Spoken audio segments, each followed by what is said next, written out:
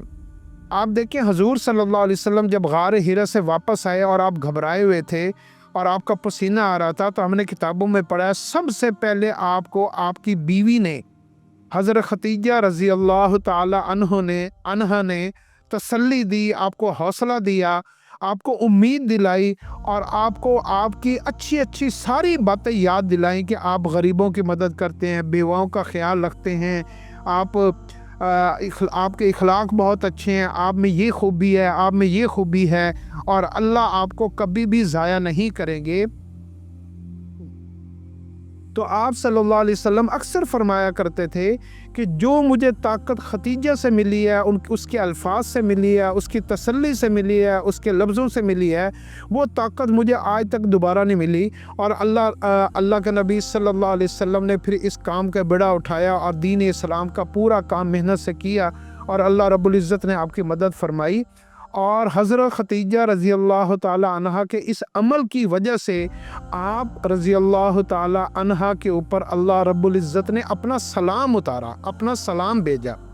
تو اس کے لیے جو ہے نا یہ امید، کسی کو امید دینا، کسی کو حوصلہ دینا، کسی کو تسلی دینا،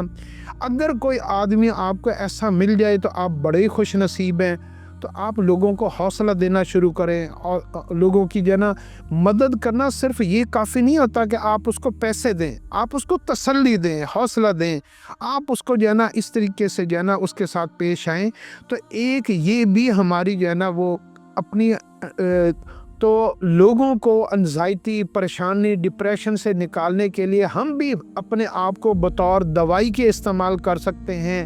اور اس کو کوئی اچھا وظیفہ بتا سکتے ہیں، اس کے کام آ سکتے ہیں، اور خود اگر ہمارے ساتھ خدا نخواستہ کبھی کوئی اس طرح کی آزمائش آ جائے تو ہم کیا کریں کہ ہم اس آزمائش سے جلد از جلد نکلنے کے لیے اپنے تعلق کو اللہ کے ساتھ بحال کر لیں۔ اللہ ہمیں اس کی سمجھ عطا فرمائے۔